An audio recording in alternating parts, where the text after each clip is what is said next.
Blog Talk Radio.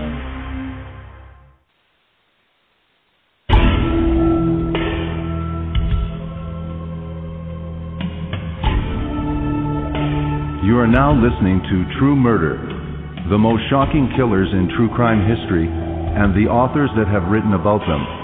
Gacy, Bundy, Dahmer, The Night Stalker, BTK. Every week, another fascinating author talking about the most shocking and infamous killers in true crime history. True Murder, with your host, journalist and author, Dan Zupansky.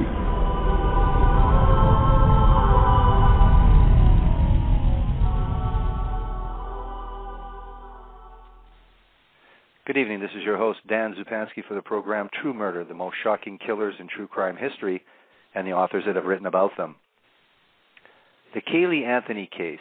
When news broke of 3-year-old Caylee Anthony's disappearance from her home in Florida in July 2008, there was a huge outpouring of sympathy across America. The search for Caylee made front-page headlines.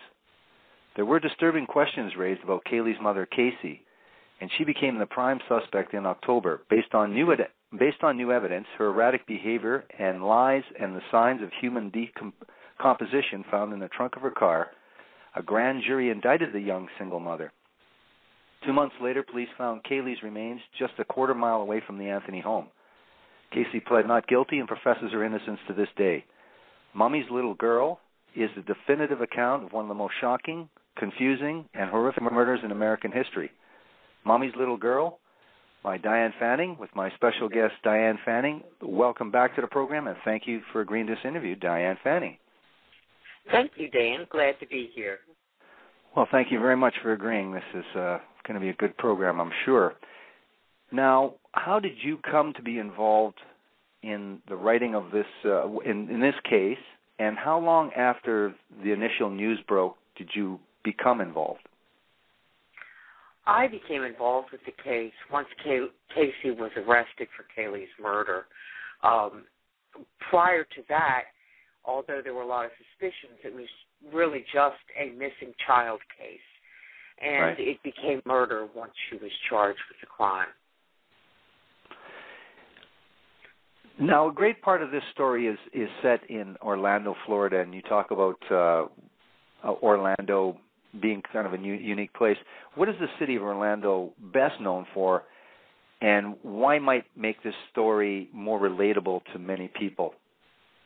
Well, what do people say after they have something wonderful happen in their life? They say they're going down to Disneyland, and that is where it is in Orlando, Disney World, rather. It's in Orlando, along with Universal and Epcot Center and all those wonderful family places, those places that almost every parent wants to take their child because it's a place of enchantment, it's a place of fun, it's a place that means family and innocence and happy children. And to have a crime this dreadful of such an innocent little girl, not quite 3 years old, it just is appalling. It's the juxtaposition of the location and the crime really stunning. Yeah, Orlando really is known as a city built for children. Yes, and I had kids. They wanted to go there. We never managed to get a trip down there, but it seemed like everybody's kids wanted to go there. Oh, sure. And it just is a haven, a safe place, a place where children are almost worshipped, it seems, because all these playgrounds have been made for them. And yet that is where little Caylee lost her life. And it is sad and horrible, and what makes it even worse is that she died at the hand of her own mother. Okay, now tell us about the prime subject of your book, Casey Anthony. Tell us about, let's go back a little bit. Tell us about her early life. Tell us about her family life and her early life. What was it really like? She seemed to be a relatively typical child growing up through elementary school. It's when she hit puberty that things started to go wrong, and she started developing her habit of lying. And I think every little kid tries to lie, and one of the jobs of a parent is to correct the child and make sure it doesn't happen. But it seems like instead of correcting her, her parents believed her. So Caylee became someone who lied all the time and lied about things that didn't even matter. One of the more bizarre things in her school years was the last year of high school. She knew she wasn't going to graduate because she didn't have enough credits, and she went along with letting her mother send out invitations. Her elderly grandparents were traveling from quite a distance to come be with her on her graduation day, but she said absolutely nothing. And when her mother said to her, well, your gown, shouldn't you have your gown by now? That's when she finally, fessed up that she wasn't going to graduate. But her mother, what did her mother do? She did nothing. She did not call her own mother to let her know not to make the trip because Caylee wouldn't be graduating. It wasn't until that actual night of graduation that her grandmother learned about it. While she's standing there watching everybody else put on their gowns and head up and get ready to get their diplomas. Yes, I thought it was interesting, too. You had this point as well that the Caylee avoids things. It's just out of avoidance. She knows she's going to get caught, and inevitably in this web of lies.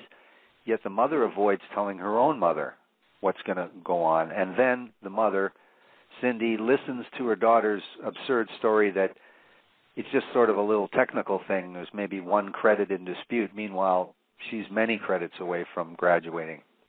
Yeah, she said it was just that she took an online course and they didn't give her credit for it, and they were supposed to. Well, at that time, she couldn't take an online course for credit, so that was just Caylee blowing smoke again. But it continued to get even worse. When Caylee was pregnant, she denied it. In fact, she told her mother she'd never had sex with anyone.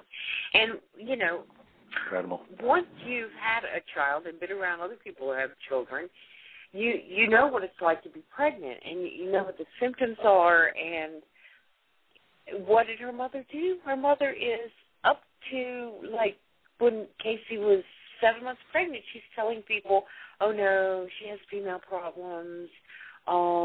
She just had, it's a tumor or something. Even telling her own brother that. She wouldn't even admit to her own brother that Caylee was pregnant when her brother confronted her about it because it was so obvious. How old was Caylee when she got pregnant, and who was the father? How significant? What was the situation? You talk about the parents' reaction to this gentleman that she claims was the father. Tell us this whole, and again, it's keeping in line with this pathological lying, but tell us a little bit more of the twists and turns in this story. Well, she claimed once, finally she admitted she was pregnant, she claimed that it was a guy who had died in an automobile accident. Meanwhile, she was telling friends it was someone else. And she, the bottom line was she didn't know who the heck the father was. She had gone through a period of time of having a lot of one-night stands, knew guys only by their first names, and she just didn't have any idea who the father could be. How old was she? 19. 19, so just out of high school. Well, just after not graduating high school. Yeah. So was there anyone that she finally did attribute the child to as a father? Did she eventually say? Well, she did tell this one guy that he was the father, but he had sense enough. She told him just months before the baby was going to be born, and Ricardo showed up at. He showed up at the hospital, and he demanded a DNA test because he wanted to know for sure if it was his child. Well, meanwhile, while he's waiting for the results of the test to come back, he decides that if it is his child, he doesn't want to miss a minute. Right. So he starts getting close to the child and develops a relationship with her. So he's not about to walk away from that little girl. He has fallen in love with her. And, she was a darling little child. And he said, I don't care. I want to marry you. And I'll be her father. It doesn't matter. So Jesse just, was willing to take that responsibility. Right. And the parents overall thought because he was going to take that responsibility and that they were okay with Jesse Grund? Yeah, they thought that, he must be the father, but he wasn't. Right. Now, you start the book with, of course, the incredible start to this story, but before we get there, I just wanted to know, because right from the very beginning of the book, you've explained a little bit more to our audience as well. She's a pathological liar. She's got pregnant, didn't graduate high school. And you've pointed out basically that her mother enables, or if not both her parents, enable her to a great degree for her to be able to further her lying. Now, when this incident starts, it's incredible the low opinion that George and Cindy have of their daughter when they talk to even their close friends. The circumstances may have dictated that, but just let me ask you a question before we get into this. How much do you think that contributed? Other than her track record, why such a low opinion when you're talking to other people about your daughter? Well, I think that she had hurt them so much over the years that it was starting to beat them down. And when they had Caylee, it was almost like they had a new chance to do it right with the little girl. And right. Little Caylee lived with them, and they became very bonded with her, and they probably provided much more caregiving than Casey did. And so they saw how Casey was not really doing that good of a job as a mother, how she was always wanting to go out and party and not take her responsibilities seriously. And they'd been hurt, and she had gotten very hateful with them because they were insisting that she do it. They thought she had a job, and they found out she'd been lying about that so she could go out and party some more. And it was just, I think they had gotten to the end of their rope with her. After not seeing their grandchild for a month, they pretty much had it. Her credibility was shot. She'd made up too many stories.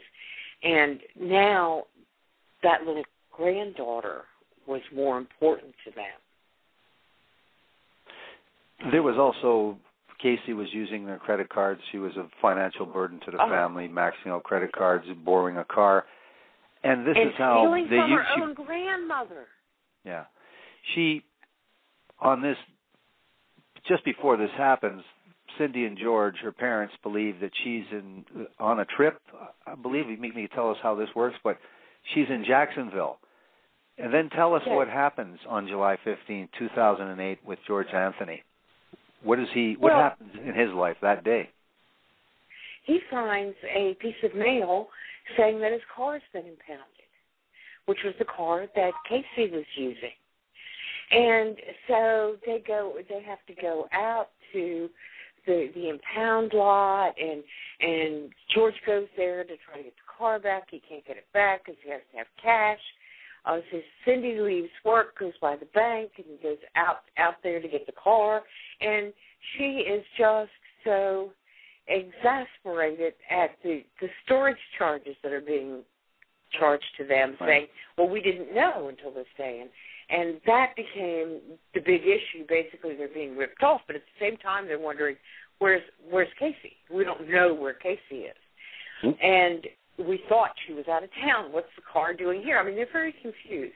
And then when George goes out to the car with the lot manager, George has been in the sheriff's department, and he knows what a dead body smells like. And when he got to that car, he smelled that smell. And he asked the guy to stay with him till they looked in the trunk. He was terrified that he was going to find his daughter or his granddaughter or both of them in the trunk of the car. And there were no bodies in the car. There's just a smell. And he drove the car back home. He had to keep the windows rolled down because it smelled so bad. And when he pulled it up to the house near the garage, Cindy was there with her car, and she said, "My God, it smells like a dead body in there." Wow. And what did they find in the trunk of the car? It was the only thing they found was a trash bag with old pizza box in it and some pizza, but it was, that was not the source of the smell. There were some stains on the carpet, but there was no way for them to tell what those stains were, the stains on the carpet in the trunk. But they knew something was wrong. And Cindy went back to work. George went to work, and Cindy was just kind of semi-hysterical at work. And they said, "Go home, find your granddaughter." And she did, and she didn't find her granddaughter. She started looking for Casey. And she picked up one of her friends at the mall, and they went looking for her, and they found her. And Cindy took her home and kept asking her what happened to Caylee. And, of course, Casey is not coming through with the truth for very long, and Cindy threatens to stop at a police station if she can't get answers, and she actually does pull up to a substation, but it was after 6 and they were closed for the evening. So they go home, and Cindy's still not able to get answers. And she finally calls 911 and tells them they need to come and arrest her daughter because her granddaughter's missing. Now, what is it exactly that Casey tells her mother when Cindy, her mother, asks her where her daughter is? Where is her daughter where is the granddaughter according to the mother? Casey says she's been kidnapped by Zenaida Gonzalez. And I didn't tell anybody because I was afraid they'd tell Caylee if I did, or they'd hurt her in some way. And I've been staking out the old apartment and trying to find Caylee. Oh, well, actually she'd been partying, but, Mom didn't know that at the time. And, she made up this big story about this woman babysitter who she claimed had been taking care of Caylee for years, and that woman had abducted Caylee. And in one of the stories, she had dropped Caylee off at this apartment complex, and that was the last she saw of her. Another one, a story she told was that she was in a park with Zenaida and Caylee, and Zenaida knocked her down, and Zenaida's sister came, and they went off with Caylee, and, it was a big complicated scenario there. And it was one thing that she told these stories to her mother. I mean, her mother had proven over the years that she would believe almost anything that Casey said, and that she could usually get around it, wiggle out of it. Even if her mother yelled and screamed a little bit, everything would be all right in the end. And so it's understandable she'd lied to her mother. But the amazing thing is the lies she told the police officers. She sat in that car, drove around, pointed out the different apartments where she left Caylee with Zenaida. It turned out that one of them had been vacant for many months. A previous place where she claimed Zenaida lived turned out to be a senior citizen's home, and she'd already said that Zenaida was in her 20s. And then the third place, they went around and they could never find, they tried knocking on doors, never could find the home where Zenaita's mother used to live, because Casey said that Zenaita used to live with her mother. So it was a crazy sequence of events there. And then to make matters worse, she insisted that she worked at Universal. And she went up to the security gate with the police officers and asked to be let in. And the guy at the security gate says, "Let me see your badge." She said, "My badge is lost." "Well, who do you work for?" She gave a fictitious name and said, "There's nobody named with that name here." And it ended up, because the police officers were with her, the security let them go through. So Casey, tell him all about this Zenaita and tell him about she works at Universal, chatting away, walking down one block, down another block, walks into a building where she says her office is, gets to an interior lobby, and finally turns around. "Okay, I don't work here anymore." Yeah, incredible. I mean, these are police officers, and what did she think? At some point in walking through the building, they'd say, "Oh, okay, well, we see you're serious about this, so never mind." I mean, what was she thinking? Does she have a history of using drugs at all to attribute to this? To the best of my knowledge, I mean, there's been a little bit of Valium or Xanax abuse, and occasional smoking of pot, a lot of drinking. But she wasn't someone with a serious abuse problem. Right. It wasn't like one night she went out, got drunk, and misplaced her child. It's... Sure. Now, the police are, like you say, you've avidly or vividly described in your book about the police saying, "Listen, we're going to charge you for all kinds of other things here because you are lying. You've given us names of people that we can talk to at Universal. They don't work there or haven't worked there for years." And like you said, what's really striking is that she gave a building, but no one had lived in there for months. They're such blatant lies, they weren't thought out even for a second. Now, how did the police proceed? Because there's so many other characters in here. It's her brother Lee. There's the, I guess, boyfriend, Tony Lazario. Tell us what the police do to try to get more information when they can't get any more information. What do they do with Tony Lazario? They put a wire on him, and they have him talk to Lee to try to get information from Lee. But, Lee seems to have understood earlier on than anyone else that Casey was responsible for what happened to Caylee. Right. But, he was concerned, and he expressed some of his concern. But on the outside, for the most part, he was keeping up the family line publicly. But when he was talking to Tony, he let his guard down a little bit. He thought he was talking to a friend. And Tony got information for the police that they were able to use to put pressure on Lee. Like what? Such as? He talked about the things that Casey had said to him, and her admission that there was no Zenaita. Oh, really? And as a result of that, Lee's lawyer, nobody's exactly sure what the nature of it is, but Lee's lawyer got some sort of cooperation deal with him and the police.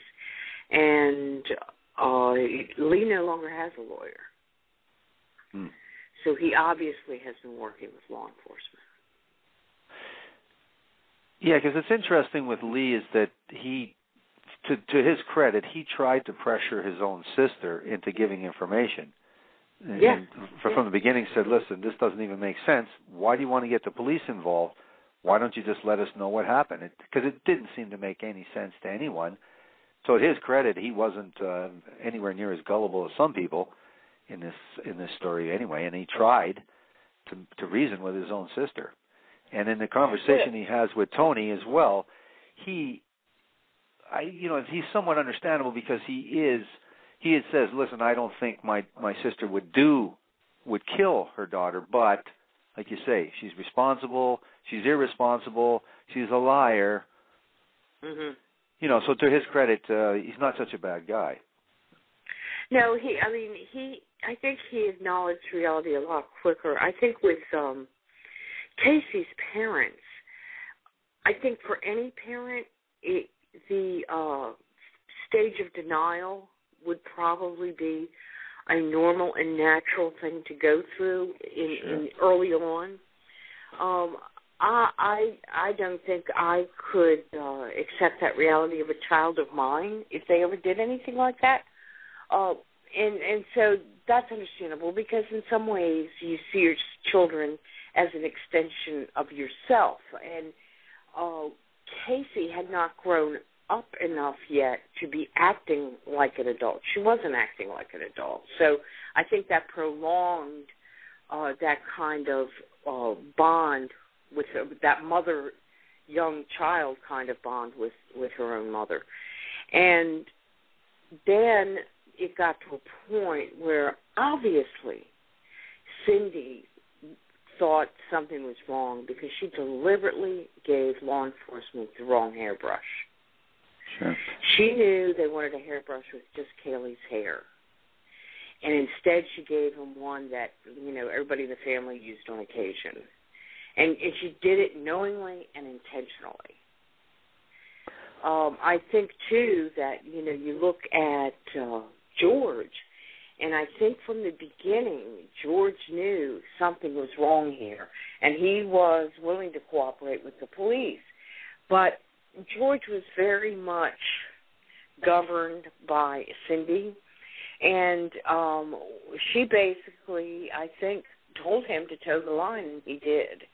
And that's when he started coming out and making public pronouncements in support of his daughter.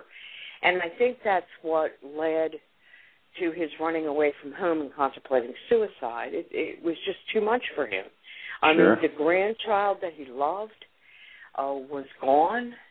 He was never going to see her again. And he had been putting up this false front for so long. Yeah, I mean, it just tore him up inside. Yeah, did the media sort of try to present that they were trying to cover up things or not cooperating with police? There was some of that with the media. There was also, there really was, particularly in the beginning, an awful lot of unjustifiable hatefulness towards them. I felt, initially I felt very bad for them because it seemed like, I write true crime books, and so in the process of doing that, I talk to a lot of families who have a loved one who is a victim. I also talk to family members of perpetrators. I know that it is very difficult to be on either side of that equation, but the Anthonys were on both sides at the same time. And that psychologically, that had to be tearing them apart. And so I felt bad for them.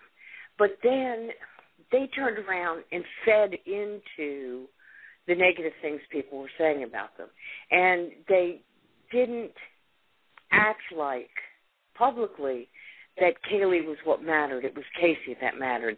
Soon they were delivering a message that the public was hearing as, we may have lost our grandchild, we're not going to worry about that now. What really matters is that we don't want to lose our daughter. Yeah. And when you get to that point, it's understandable that everybody is on the case. Well, yeah. Well, it's a tough situation because once the media starts in their feeding frenzy, they really do latch on onto the most sensationalistic aspects, and if it's incorrect, it doesn't matter. If it sells, it's okay. There's never going to be any correction. It's interesting for when these people really, as you show initially in your book, these people didn't believe their daughter and pushed for their granddaughter to be searched for, and so it is ironic that later when they're defending the onslaught on their family, that they're portrayed in this totally, I think, unfair light, considering. Now, getting back to Lee her brother making the admission to Tony Lazzaro, who was wired by the police. How did he explain the admission that there was no Zenaida? Tell us about that conversation. Oh, when he talked to Tony about Zenaida, he said that he had never met that woman, and that he doubted that she existed, and he cast that whole story into doubt because there was nothing to prove it. No one had ever met Zenaida, and nothing made sense about the whole story. I thought you had said something, though, specifically about Casey actually saying something to her brother about there not being a Zenaida. Am I incorrect in that? Oh, yes. Excuse me. Yes, she did tell him that there was no Zenaida. How did she explain her reasoning for making up the name of Zenaida? I mean, this story it's such a crazy lie, but how did she explain the reasoning for making up Zenaida? She really didn't do that. It was just sort of blowing him off. Wow. And it was, I mean, Lee didn't know what to think about a lot of things, but he knew that the truth was not something he was going to get from his sister. And her demeanor when she spoke to family members like her brother was quite odd, and you report that. There was never a tear shed, and she seemed to be, whether it was a friend pleading on the telephone to just give information. She said, "Well, thanks, sweetheart. I appreciate your help and everything, but still stonewalling. No information." Oh yeah, and it was very obvious with their conversations with friends, with her conversations in the jail with her mother, that this was supposed to all be about her and not about Caylee. And, she's suffering here, and she didn't care that her parents were suffering because she said she was suffering worse, that she was the victim, which, is a hideous thing to say. But it made it clear that our Casey was a malignant narcissist. It was all about Casey. Sure, certainly.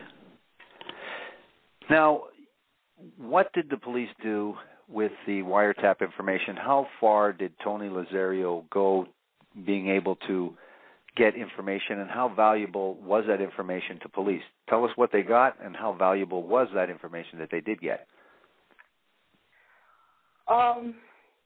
The information that they got from that, it was important, but it was another piece of that puzzle, another piece of the slowly accumulating destruction of Casey's story, and bringing the obvious into focus, and the fact that he made it clear that he didn't believe the stories that she was telling was something that mattered to the whole case they were putting together. Right. Now, at what point did police bring out what's called Cadaver Dogs looking for bodies, and where did they search for Caylee's body? Well, they brought the Cadaver Dogs first to the backyard, and they hit on 3 different spots in the backyard, and they did some scraping and digging in those places. In one spot, it was a place where they had once laid down plastic to stop the weeds from growing, and so that was easy to tell right away that the plastic hadn't been disturbed there for the dirt hadn't been disturbed. And then they checked a place by the swimming pool and then another place. And the theory of that is that it was possible that the bag containing Caylee was set down in those spots and that Casey actually contemplated burying her in the backyard and then changed her mind. They could make that conclusion from their investigation with the dogs? Well, that there had been the dogs, the fact that two dogs independently hit on about the same spots was an indication to them that there had been a decomposing body at those spots. Wow. So how did they proceed from there when they didn't find a body there? How did they proceed with their search further? Obviously, I guess they were encouraged by that they have a little bit more evidence. Well, the things they did was that they had the GPS. They had the GPS coordinates of where she had tower pings with her cell phone, and they found her roaming around all sorts of different areas. So they were searching in those areas. Texas EquiSearch, a dive team, and a lot of volunteers helped them try to comb areas. The one area they couldn't adequately search was the area where Caylee was eventually found. But a hurricane had gone through and caused a massive amount of flooding, and this whole little area, half a mile from the Anthony home, was underwater, and so it couldn't be searched. And that is where little Caylee's body was. How long after the disappearance was reported in July 15th or 16th, till the time they found the body, approximately? They found, it was approximately 4.5 months. And why, again, did they choose to pick the area that she eventually was found? And also tell us what the state of the body was at that time. How did they find her? In what state? Well, when it was found by a guy who worked for the city, and a lot of people have brought suspicion on him and saying that he knew where the body was ahead of time because he was responsible for it. But I really think, if you look at a map of that area or some aerial photographs of the area, it is very easy to understand why somebody would say, this is a good place for a body to be found. So I think that, he just thought this was a logical place. And while he was driving around town on his service calls, Ray would stop and, just look at that place because it just looked suspicious to him. And it was the most likely place near the home to drop a body because it was all overgrown. And it was a place, too. Now, Ray Kronk didn't know this, but it was a place that Casey used to play with friends when she was a child. So it was a place known very well to her. But they couldn't get into it because of the flooding. And finally, something was spotted by Ray, and he called in the first week of December, or the 11th, I think, of December, rather, and reported it once again that he thought he saw a skull. And that's when they actually found the skeletal remains of that poor little girl inside a laundry bag. Wow. And some parts were out of it because it had been, the flooding, the scavenging and stuff. Wow. Now, you talked about allegations against this city worker who discovered Caylee's body. How serious were those allegations? So was it a little bit more in the media or people just speculating? he didn't have any criminal charges. The police didn't really look at him seriously, did they? How bad was it for this gentleman? It got pretty bad because, you know, when you have the defense pointing the finger at you and away from their client, deflection. It stirs up the media. It gets people talking. You know, Orlando's not a little town, but at the same time, it's not quite big enough when people are talking bad about you. And it was a rough thing. And he had an ex-spouse that, you know, came up and said bad things about him. I mean, you know, I think anybody who has an ex-spouse knows that no matter what happens in your life, it's always possible that the ex is going to stand up and say something ugly. So, you know, this didn't surprise me, and I don't find her a credible witness. But the defense was really pushing anybody but Caylee at one time. They haven't been doing that quite so much lately, but I'm sure that by the time we get to trial, if it goes to trial, there will be a lot of anyone but Caylee going on in the courtroom. I mean, anyone but Casey going on in the courtroom. Now, you say if it gets to trial, so maybe you can explain to our audience, and especially our Canadian audience if there's people listening, but how does this work? She's obviously incarcerated. Her bail has been refused. Her bond has been refused, right? Is that correct? Yes. Okay, yes. So she remains a threat, flight risk. As they said, we can't get bail. Now, was she charged? I know that, was she charged with obstruction of justice or lying to police? What were those official charges? Oh, yeah. Yeah, she has a whole long list of lesser charges beyond the murder charge, and but as a rule, you know, those can all be rolled in. You know, the lying to the police and the obstruction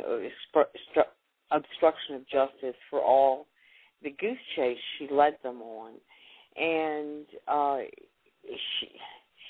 but they'll probably be sort of irrelevant. I mean, when it flights next to murder, they're irrelevant, and.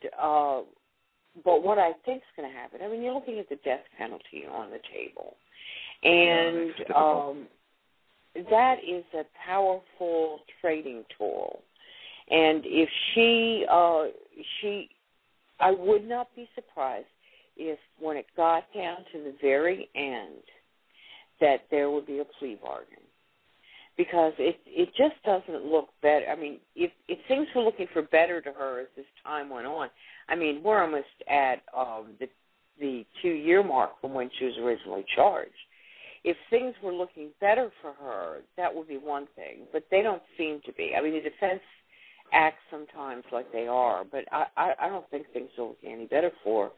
And so a plea bargain almost seems logical at this point. And on top of that, you often find a situation, at least I have in the trials that I've followed, is, you know, like when I walked into the courtroom expecting the trial to be that day. There was a whole jury pool expecting the trial to be that day. But before the jury was even selected, there was a plea bargain made. Sure. And, you know, those kind of things happen a lot. There is the desire for a lesser punishment, which, you know, if they think there's a chance of her getting the death penalty, they're going to be inclined to look for a deal. And the prosecution, I mean, this is a real tight time for state budgets. A death penalty trial will cost a lot to the state of Florida and the people of Orlando when it happens, and for years afterwards, because the appeals process is kind of built into the death penalty. Sure. And it makes it much easier to go through that. I think too that you know, the people think that they're going to get closure when the killer is executed. You know, anyone that loved little Caylee, they may think that, but the man who was the warden over the Texas death row for many, many years. When they built the new prison with the new death row, and they were going to name it after him, and he said, no, please don't. And when he was asked why, he said, because I don't believe the death penalty is a good thing because of what it does to victims' families. It drags the whole process out for years and years beyond what anything else would. And they come to the execution expecting closure, and they walk away and they don't get it because the only thing that could give them closure would be if the death of the killer brought their loved one back to life, and that'll never happen. Yeah, no, I know what you say. The word, somebody coined the phrase or the word, but it really is just a myth, basically, closure. I mean, no such thing. No such thing, because it's such a definitive, closure, where we just move on. There's no such thing. Well, there was a woman, I cannot remember who it was, but really touched me. She was the mother of a child who had been murdered, and she said, I will find closure when the lid is closed on my coffin. Yeah, that's about it. Yeah, for sure. Now, I wanted to ask, too, for people that don't know and that are interested in the trial aspect of this, what's interesting, again, being in Canada, we have a much different system. If there wasn't enough proof, even if that this proof is largely circumstantial in her case, there is some forensic evidence, some hairs that were found in the trunk. So there is some evidence, but even a cadaver dog going to a location, of course, that's not evidence that can be used at the trial. So explain to us if, like as you said, you expressed that if this was going to go to trial, what is the likelihood that this will be taken to a jury, and is it murder one? Is that what's taken to them? Premeditated murder? This person is charged for? It is capital murder. That means there are only two options if she's found guilty: death or life in prison. Right. Period. And so that is sort of murder one with steroids. You don't have to prove a premeditation though for this. You just have to prove that they willingly were responsible for the death of that person. Well, premeditation is not something that requires somebody planning it out for weeks, right, or even planning it for a day. Right. You could have a moment's premeditation, and it is still premeditation.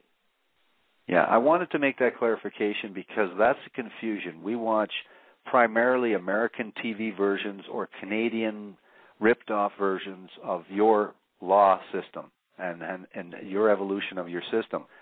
And what we have is that people think, well, I can understand why this person is facing a second-degree murder charge with the possibility of manslaughter, because there's not 3 degrees of manslaughter. It's only 1 degree of manslaughter. So someone be facing second-degrgy murder because there's no proof of premeditation, so that it's never taken to a jury with the murder one, which would then entitle the person to have 25 years till parole eligibility, with the possibility, remote, mind you, of spending the rest of their life in prison. But there is no actual life sentence. So that's where you guys start interesting in a lot of your states with the death penalty and then life in prison as an alternative. Right, and it's different in some states. I've been in a trial in Tennessee. And in Tennessee, you have to make every single possible charge from the top down to reckless homicide in the bottom,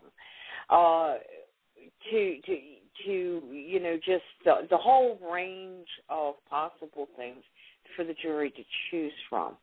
But when I was at a trial in North Carolina, and I'm not sure if it's still this way because this is a few years back, but if the state believes someone committed first-degree murder, but also gave the jury the possibility of second and manslaughter, that would actually give a perpetrator who got a guilty verdict a reason to appeal, because it says, well, the prosecutors had doubts about it. Sure.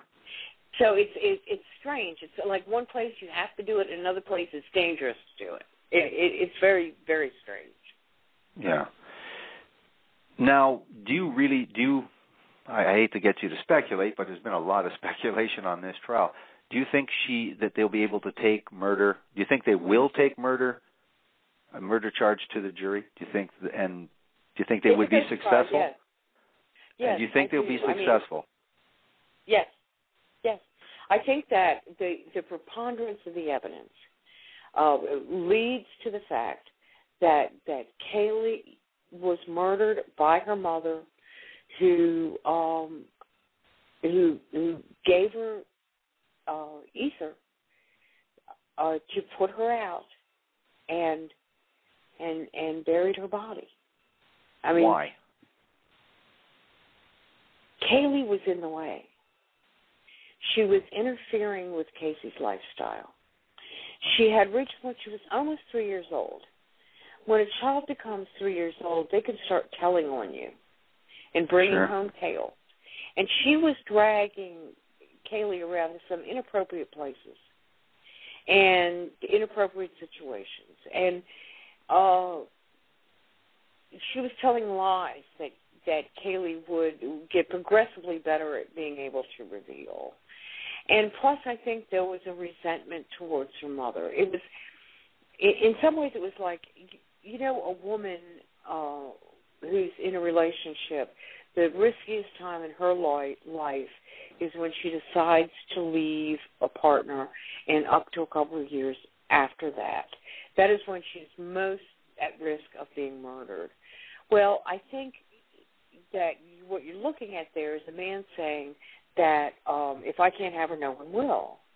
Sure. And I think in some ways that was Casey's state of mind. I don't want her, and I will not let my mother have her. Because my mother will rub my nose in it every day of my life. That's how irrational and psychologically sick Caylee is, though? She's that narcissistic. It is all about her. She brought Caylee in the world. She could take her out. Now, they did ask for a psychiatric evaluation. Did they come to any kind of conclusions like that in that Someone asked for a psychiatric evaluation. Yeah, that has not been released. And a lot of times that is never released. So don't know if that will be or not. But if you look at some of the things that she had posted up online, I mean, you know, they were kind of eerie. Yeah, I saw that. Things that, yeah. I mean, they were really dark thoughts, and you know, it was just scary just to look at that stuff. That collage she made was telling, I guess. I mean, very strange thing to put.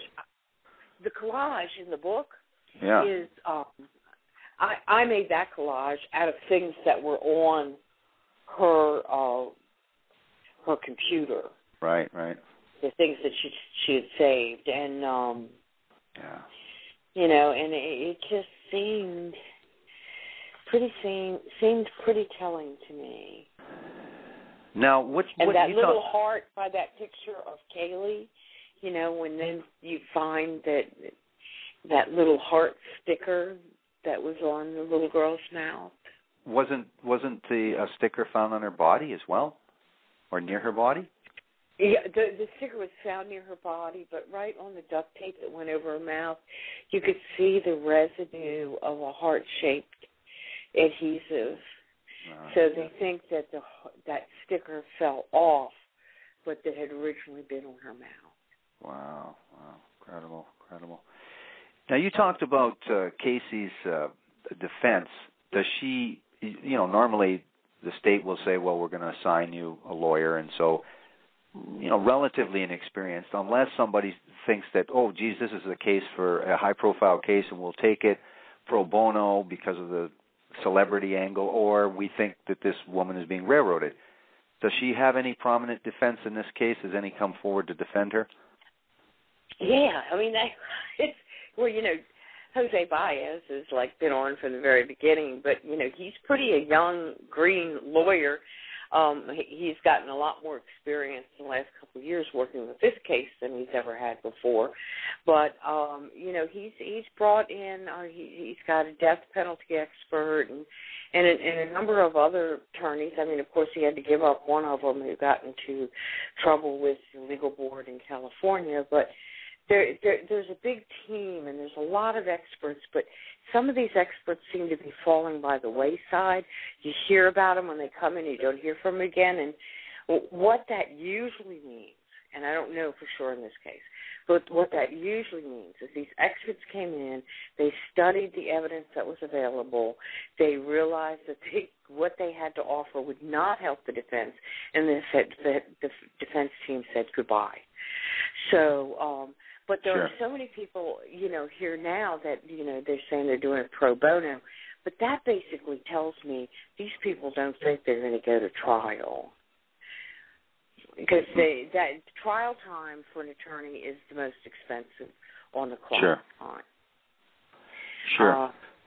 Well, they might see it as a high-profile case, and so that it might be worth it for them in that respect to try as hard as they can with a real obviously guilty client. Some people. Well, but I think there are a lot of them that are strictly opposed to the death penalty and to preventing the death penalty, and they will do the work that needs to be done to get a good deal for her. Yeah, and I think the thing is, you can see for a lot of lawyers, it is a victory if you're going to get a case that's emotionally charged like this. This Caylee, Casey could never take the stand, just not a good witness. So they have the state would have a pretty strong case for the death penalty.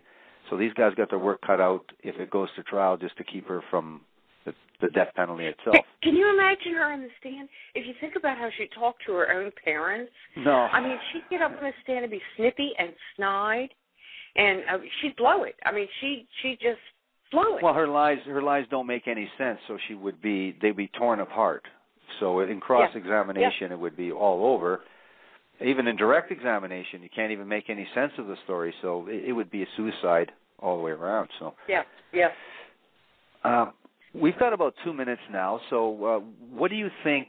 Do you think when this thing might come to fruition? When might it go to trial? And what is the latest update for those people following this case? What's the latest information on this case? Well, the judge. There's a new judge in the case. And he is a no-nonsense kind of judge, and he said the trial is going to take place in early May, period. It is not going to be delayed any longer. The latest development in the case is Dr. Gargavalia, who a lot of people know as Dr. G on TV. She has a reality show on Discovery Health, and she's a medical examiner, and she was just deposed this week.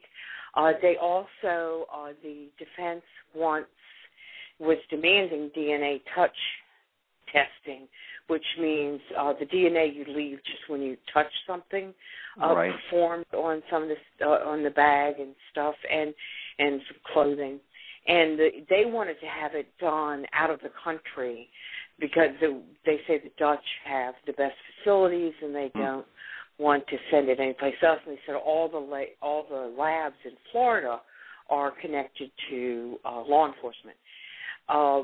But the judge said, no, it's not going out of the country. He said, I don't really want it to go out of my jurisdiction, but if you need to find an independent lab in this country, not send it out. So who knows? I mean, asking for DNA testing very well might be something that they will live to regret. It's like when they objected to the judge and had the first judge thrown off, they got an even tougher judge. So I think they're probably already regretting that one. Yeah, some of these things are just strategies, too. You say, let's take this out of the country because we find we've done our own independent testing and some of these tests are not good. And meanwhile, the judge just knows nonsense when he hears it and says, no. And some of it is just playing to the jury pool. Well, it's just they're trying to get a little bit of reasonable doubt, but most people don't buy into that there's no unbiased scientist in California or the U.S. to be able to do these tests. So, But a lot of times, just the fact that they're asking for additional DNA testing, is playing to the jury pool. Like, well, why would they ask for that if they didn't think, if they? So there's a lot that a defense team does to play to the potential jurors.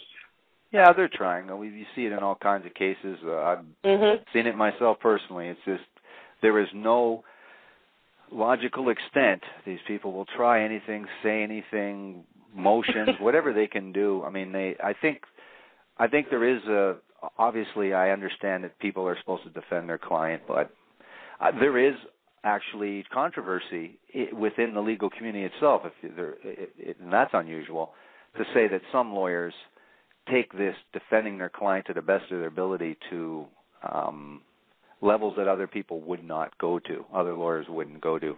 Even look at the O.J. Simpson case, one lawyer quit that was on the dream team of 10 because what Johnny Cochran was going to do, what he was going to say. So you can get those those lawyers. It was surprising to me to see a lawyer quit because what another lawyer was going to do. So you can see there's a difference in ethics, I think, in some cases. In this particular case, I think they know they have a lost case and they're just going to try as hard as they can. But she's been convicted in the public courts, and looks like you say, she'd probably be convicted in the real courts as well. Well, there's evidence that you got a jury. A jury's going to respond both to the logical and to the emotional. And when you look at one of the things that the defense is questioning is the air samples taken from the car, and they're questioning the work done by the Body Farm down in Tennessee, which is a really reputable place, founded by Bill Bass. But they're bringing that into question. But still, to me, I say, forget the science there. I mean, that might have some logic, but there is nothing more damning to me than the utterance of Cindy when she said it to the police. It smells like a damn body's been in that car. I mean, what more could you ask for? Yeah. Well, it all, like I say, I don't think she's going to evade spending the rest of her life in prison at the very least. And it's a tragic tale. It's a very interesting story, and you've crafted an amazing book. This one is great. I mean, you obviously is this your 8th or 9th true crime book? 10. 10. Well, there you go. See, you're putting out so fast, I can't even keep up. Anyway, it's been a great interview with you, Diane, and I want to thank you very much for sharing your great book, Mummy's Little Girl, the Casey Anthony and her daughter Caylee's Tragic Fate. Mummy's Little Girl, great book. And thank you for a great interview, Diane. Thank you very much. Thank you, Dan. My pleasure. Bye-bye. You have a great evening. Bye-bye. You've been listening to the program True Murder, the most shocking killers in true crime history and the authors that have written about them, with your host, Dan Zupansky. Good night.